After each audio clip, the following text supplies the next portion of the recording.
How does a usual day in your life look like? Mera काम also involves I'm setting the direction, setting the roadmap for the entire team. Right. So I'm leading reinforcement learning domain, computer vision, and generative AI tools.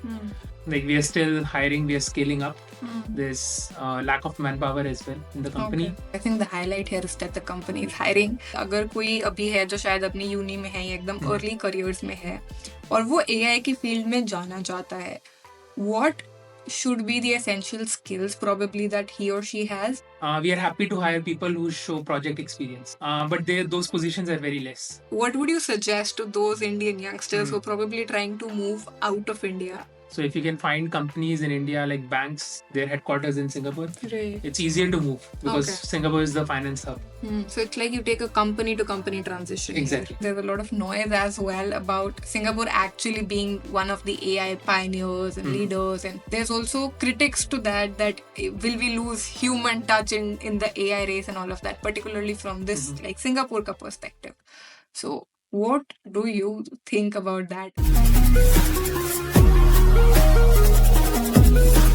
Hi everyone, welcome back to another episode of edX Talks, and this episode is a very trendy, very hot topic, very youth oriented episode because the guest is coming from a field of AI and also in some aspect gaming, so it is going to be a very interesting one for all the youngsters. So even before I begin, share it with all your friends who are probably in high school, college, doing your masters or early professionals, or who want to know more about this entire domain and industry of AI or gaming or Gen AI and want to know what the future holds. So let's dive in. Let me introduce you to our guest for today. मेरे साथ आज है Mr. Karanjot Singh, who is a AI, Gen AI and NLP scientist, if I'm not wrong, right? And he's been based in Singapore for many years now, been into corporate. He's done a lot in his journey, जो कि हम gradually in the conversation बात करेंगे. I would want to start with your journey. मतलब हमारे mostly episodes में that's what we start from, के you ended up in AI and अभी आप ये कर रहे हैं, but how is the journey? So I know that you've done something in aerospace, right? Yes. And you've done a lot of things in your overall career. How did it end to AI? मतलब it was a conscious choice looking at कि यार ये sector grow हो रहा है, इसमें switch लेना है, or was it just by chance things came to you? So essentially, जब मैंने अपनी जर्नी स्टार्ट की थी तो I did bachelor's from DC in mechanical engineering. Okay. So I worked in the automotive sector, like automotive को लेके काफी passionate था मैं, आज भी हूँ, Okay. like driving and writing point of view से. But then I switched to aerospace engineering. मुझे applied mathematics में काफी interest था. Okay. तो like I moved to Singapore, यहाँ पे opportunity मिली है, so I got couple of opportunities in Germany and Singapore. I chose Singapore. Okay. Like closer to home. Yeah. And then उसके बाद it was a dual degree course in Singapore, aerospace engineering. Then I chose my favorite topic, controls engineering, to specialize in. Okay. And then I moved to Germany for a year to complete my master thesis under a German professor in TUM. Okay. Then after that, I came back, went back home for a year to Delhi. And then I got an opportunity to get back to Singapore as a researcher. Okay. Then I was here for like 2 years as a research associate with the university before I got the opportunity to do my PhD in NTU. Okay. Then 18 to 23 was my PhD. So I covered, I moved from mechanical to aerospace to robotics and AI, and finally I'm just sticking to AI only. Okay. Yeah. And to answer your first question, it was a conscious choice because it's a ever-growing field. So I did some computer vision stuff back in my PhD.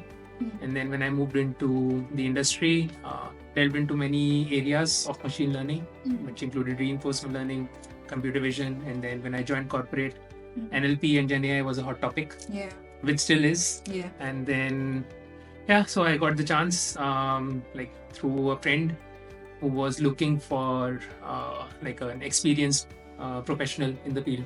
Okay. So they needed exposure, the person should have exposure to software engineering, should have exposure to AI and classical ML techniques. So that's how I broke into this field. Nice. And it's satisfying? for a person like me who likes like fast-paced environments, so whatever you did yesterday is probably not going to be useful anymore today. There's a high probability of that. So it's a very fast-paced because all the funding is going into generative AI. So like हर दिन कुछ ना कुछ नया हो रहा है. अभी थोड़ा सा slow down हो रहा है, slowly saturate हो रहा है. Okay. But it's still quite fast-paced that you have to keep up every day with all the technology, जो भी developments हो रहे हैं, agentic AI. So now it's moving towards the application side. So all the foundation work has been done. Okay. Now it's moving towards the application side. So people are focusing on that. Okay. So talking about fast-paced, how does a usual day in your life look like? एक Gen AI scientist के life का day, how does it look?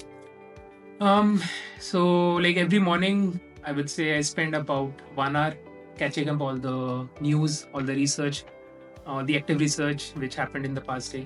Okay. So I've subscribed to a few websites like Alpha Signal. So I would suggest to everyone that if you want to break into the field, you have to keep up to date with all the technologies. All the updates every day, literally. And I think that's not just for AI, that's any field आज की date में. अगर तुम्हें ये नहीं पता तुम्हारी industry में क्या चल रहा है, then you're redundant. Yes. I mean, AI is being adopted into other domains and other sectors as well. Yeah. थोड़ा slow है, but it's being adopted. So yes, you need to keep up with your own domain as well as the AI domain specifically. Right. So yeah, so it's like every day you have to keep up 1 hour every morning, and then generally because like our company is pivoting towards AI. Okay. So because of that, we don't have like an established product in the market right now.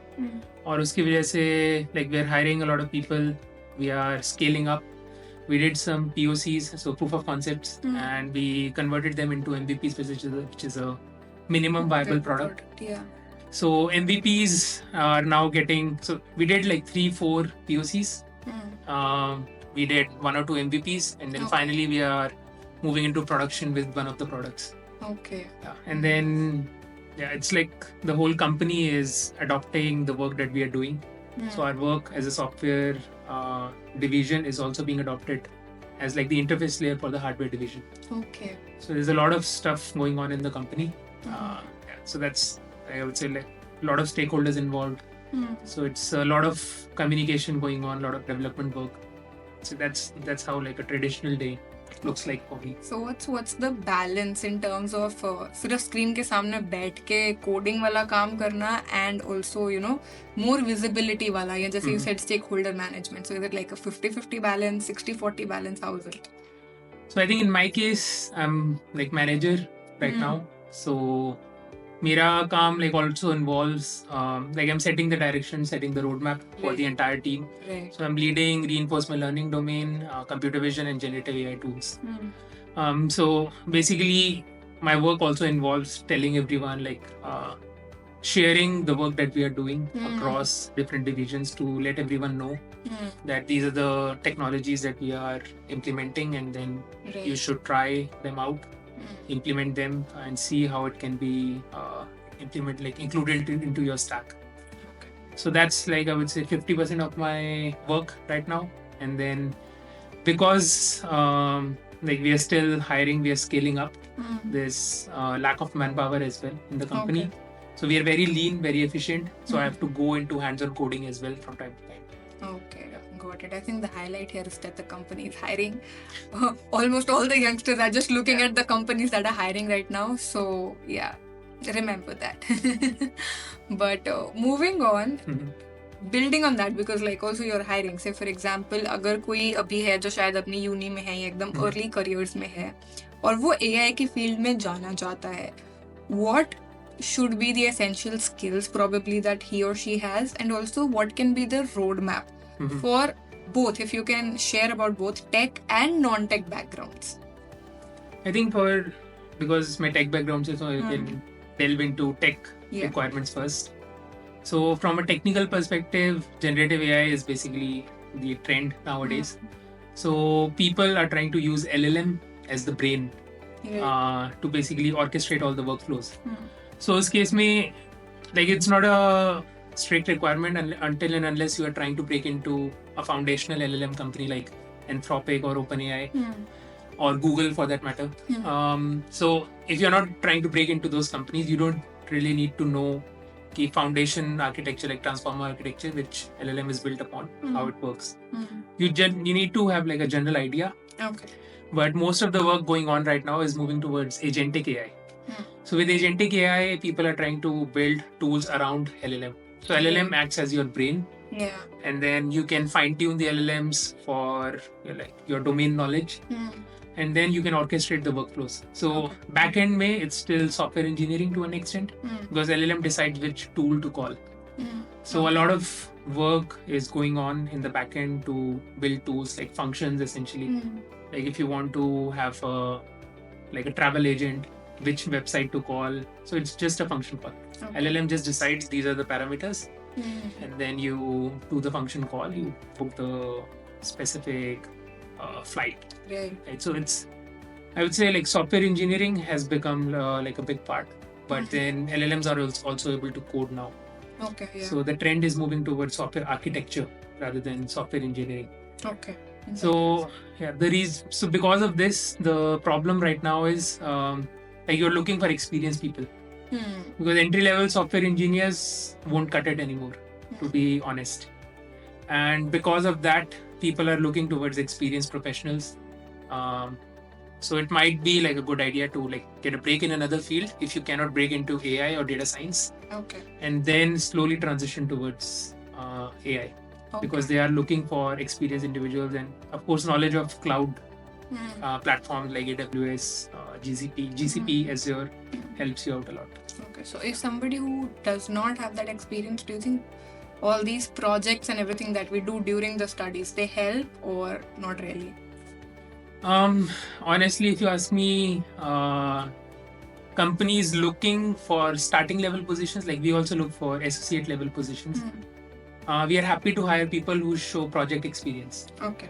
But those positions are very less compared to like a data scientist or senior data scientist level positions. Okay. So yeah, right now because we are creating like every company is breaking into this field. So you're also looking for like experienced people. So there are more senior level openings because the whole field is like quite green, and it's very difficult for like anyone at entry level to break in. Okay. So I would say like if you want to try and break in, your projects will definitely help, but also try and find as many internships as possible. Yeah, so if you get like 3-4 internships, and hopefully one of the companies can offer you a position, looking at your work ethic, looking at your skill set. Got it. And also because you are doing this in Singapore for so many years now, and there's a lot of I wouldn't even say news, I would say there's a lot of noise as well about Singapore actually being one of the AI pioneers and leaders, and there's also critics to that will we lose human touch in the AI race and all of that, particularly from this like Singapore ka perspective. So what do you think about that? And again, it would come down to how people should look at their careers. I think ये बहुत ही बड़ी misperception है AI को लेके कि AI can replace humans. Yeah, I remember that mold book thing that happened recently, if you heard about that. So it was like, for those who do not know, mold book, recently there was a lot of noise again कि ऐसा एक Reddit जैसा AI platform बना है जहाँ पे all these AI agents are talking to them and they are talking about let us just create our own religion, create our own language, and people were like, AI is gonna take over humans, and then the next day you realize that it was all humans who were giving these prompts for the post. Exactly. So yeah, sorry to interrupt you. No. So exactly on the same topic. So essentially, like if you look at LLMs, right, or the misconception regarding AI as such, people are like, even experienced scientists or senior level scientists are talking about world models. So they are not really like world models, or they are not like generating information as such. Okay. That is why they are prone to hallucination. Yeah. So it's basically when you train AI right now, or generative AI, you are just passing information in a sequence. So I would say models right now, or AI right now, is really good at remembering things. Okay. It's way better than any human at remembering things. Yeah. But it's not able to make sense of a lot of stuff.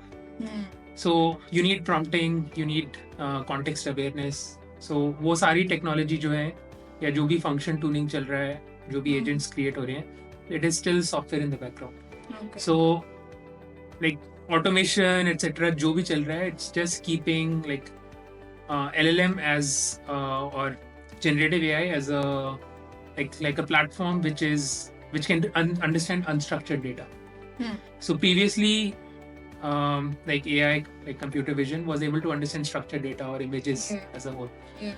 अब थोड़ा सा direction इस तरफ जा रहा है कि it's able to understand unstructured data. So we are able to make sense of like general speech. So like, but in the back end, it's still not, or it has not reached a level foundationally to kind of replace humans or to have like creative thinking. It can do a bit of creative thinking, but not very robust. Right. It's still relying on its knowledge that we as humans are training it on. Yeah. So it's never gonna replace humans, at least hopefully not in my lifetime. In mine too. Yeah. Then yeah, I mean, so basically ये जो भी misconception जा रहा है, it's I think right now it's an AI bubble, I feel. Okay. And Do you think this bubble is gonna people burst? are just, I think maybe a couple of years. I give it a couple of years at least. So it's not really like a bubble, but it's more like the amount of money that has been invested in. People or companies will soon realize that they may not be able to generate that amount of money back. Okay. So that's when the bubble will burst. But AI is gonna replace a lot of stuff in our daily workflows. That is for sure. Okay. Like our whole daily life is gonna change. It is changing right now, but not to the extent that people imagine or assume right now. Yeah. I think that's just overhyped fear, probably. Exactly. But then, when we say that AI is going to take a lot of careers, do you think you have anything in mind which you think is a safer option, which AI cannot take? I think at the moment, current stage of development, I would say any creative field or any field which requires communicating with people, because like that still is going to be human run. Right. You cannot replace the comfort of human interaction. Yeah. So any creative field, I think will still stay. Any, like in terms of engineering or in terms of science, I would say any field which is doing like fundamental work, like science, like real, like physics and chemistry, they may or may not be replaced. Okay. But again, because people are trying to use LLMs to kind of generate new chemicals or generate new concepts, but it's still like very new and people have not been able to like do anything about it. There's still like an exploratory area. Okay. They are trying to combine different techniques. So AI, I would say, is like it specializes in one domain. Like computer vision is able to understand images. Right. Reinforcement learning is very good at learning from imitating. Generative AI right now is combining like images and text together. So this is what scares people, because now suddenly there comes an AI which can have vision as well as speech. Yeah. So that's the only reason people are scared. Otherwise, like all fields will still remain there which involves human interaction. That will probably never be replaced. I think maybe in the coming few years we would be less scared because we would know that this is the scale it's going to reach. It's done now. This is what is left for humans, and this is what we build on. Yes. Also, I would like to talk about AI and gaming. How is AI coming into gaming, and how promising is the entire gaming thing? Because in the recent years, it has gained a lot of traction. A lot of youngsters are into it, particularly Indians. I know, Indian youngsters are into it. And we also see new courses coming up that are particularly focused on this entire industry. So, is it also like actually a very growing path? Or is it something that's again like a bubble and is gonna fade away soon? I think gaming specifically, AI has much more scope than any like real world applications like because I'm from an aerospace background, so I can comment more on the aerospace side. Because or like even in automotive industry. So if you talk about automotive industry, if car is being driven autonomously, then if an accident happens, who is going to take the responsibility? So right now we are stuck at that stage because AI can be good, but then when you are driving or somebody else is driving, they take the accountability or responsibility for something wrong happening. At the moment, people are not very sure who's going to take the responsibility. So similarly for aerospace, aerospace is one of the safest industries, and like if you see, it's the rate of accidents is pretty low compared to any other transportation domain. So AI at this stage of development probably will not be able to break in like completely. It may replace some aspects of it, but completely. the aspects which require reliability will never be replaced.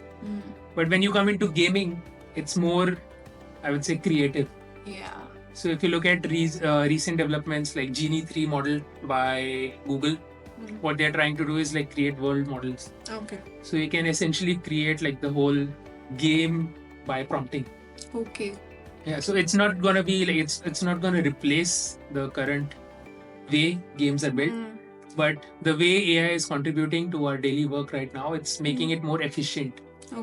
It's making our work more efficient. So like as a software engineer, I'm not probably not coding that much anymore, but I'm using LLM to generate the code, and then I'm kind of supervising the code, and I'm architecting the entire project. So similarly for gaming also, it will not replace everything, but it can help you like get like a proof of concept going for your game, and then you can rely on the ideas generated by the generative AI technologies to essentially fasten up your game development process. Got it. So that's, I think, a lot of technical knowledge and aspects to it. Especially, you know, jitni bhi hamari audience mein tech wale log hai, this episode is going to be very, very insightful for them. And a few other aspects that I would want you to cover is what would you probably suggest, or like just your opinion for somebody who is trying to come out of India, because you've been to Singapore, you've been to Germany, you went back to Delhi and you came back here, right? So that's an experience जो मैं थोड़ा off camera discuss करूँगी. But yeah, like what would you suggest to those Indian youngsters who are probably trying to move out of India? आज की date में how much is it worth? And also what would be the best way? Is education the best way? Is taking a job the best way? Or are there other methods? So I think if I can split this answer into 3 different parts. So North America is like one zone, Europe is one zone, and then Asia is like one zone. So speaking about North America, बहुत political instability है वहाँ पे. The best way to break into US would be via education for sure. Especially as a researcher in the AI domain, if you can get into higher studies like masters or PhD, then it would be easier for you to break into that country. I mean, that's just my opinion. I'm not saying it's like the 100% foolproof way of doing it. People find other ways to go into that country as well, but I find it would be like an easier way to do it in the current circumstances. For Europe, I think they are struggling with like the population itself. Like the population is growing older in Europe. So there are more opportunities. I know a lot of friends who have shifted directly from India to Europe. So they applied for a job directly, and then they moved there with a few years experience. Especially recently, I think the Europe economy is like open to Indians quite a lot, and there are also a lot of trade agreements happening between India and Europe. That's one of the reasons. Europe can also be like a bit of a culture shock because of the language. So I've been there. It was a huge culture shock for me. Like you have to learn the language, but they are slowly opening up. They are trying to communicate in English more. Because ultimately they know they have to absorb outsiders to run the economy. Exactly. So previously there was no need. Now they know that in order to survive or in order to keep their economy growing or even running, they need more people from outside. And then there is the Asia part. So in Asia, I think I won't speak much about the other countries, but to break into Singapore is very difficult right now. So Singapore relies on a lot of foreign talent. So if you have like niche skills like especially in AI, like software engineering used to be one hyped up field, but it's kind of it's slowing down. Okay. But I would say like tech side, it's probably easier to shift here. Finance, obviously, yes. So if you can find companies in India like banks which have their headquarters in Singapore, Right. it's easier to move because Okay. Singapore is the finance hub. So it's like you take a company to company transition. Exactly. Here. Okay. Applying directly in Singapore it's not very easy to get a job now, like in the current market and in the current scenario. Ask me. Exactly. You're like in Singapore and you probably it's are not. Very difficult. Yeah. So I would say for Singapore also it's something similar to North America. If you want to break in, it would be easier to come in via education path because they accept a lot of, like, the competition is not that hard. Getting into the universities here as a foreign applicant, because still the awareness about Singapore is not that big, especially in India. Yeah. So people are trying to come here because they have more awareness about Australia, Europe market, North America, but not many people think of Singapore as like a primary option, or even a tertiary option for that matter. So I would say it's easier to break in, come here, pursue higher education, but also try to network a lot. Right. So in Singapore, networking matters a lot. Okay. So that will definitely help you break into corporate, or even if you can like just survive for a few years, like you move into the research sector or some other sector which is easier to break into, then you can just survive and build your network and then slowly try and find opportunities here. Okay. Tech and finance are two sectors that are easier to get into in Singapore. Tech, I would say specifically AI, right? Okay. Got it. So anybody who wants to move here, anybody who's studying AI, I think you should definitely move here, like if you can break into it, if you can get the opportunity, because it's very funny, I was back in India just this New Year's, and it's just been 6 months I've been here, and I realized after going back that wow, I so badly want to go back to Singapore now. So I think once you get a hang of it, like you fit in the culture, you do face that initial friction, but once you gel into that culture, you really love it here, and you can then compare how the opportunities and lifestyle and everything changes from back in India to outside India. So before we wrap this video up, one message if you would like to share with our audience, considering it's all youngsters who are watching you. I think general message to the youth right now, I would say what I find is you need to put in more effort into your life. You need to be more intentional, especially for the next generation.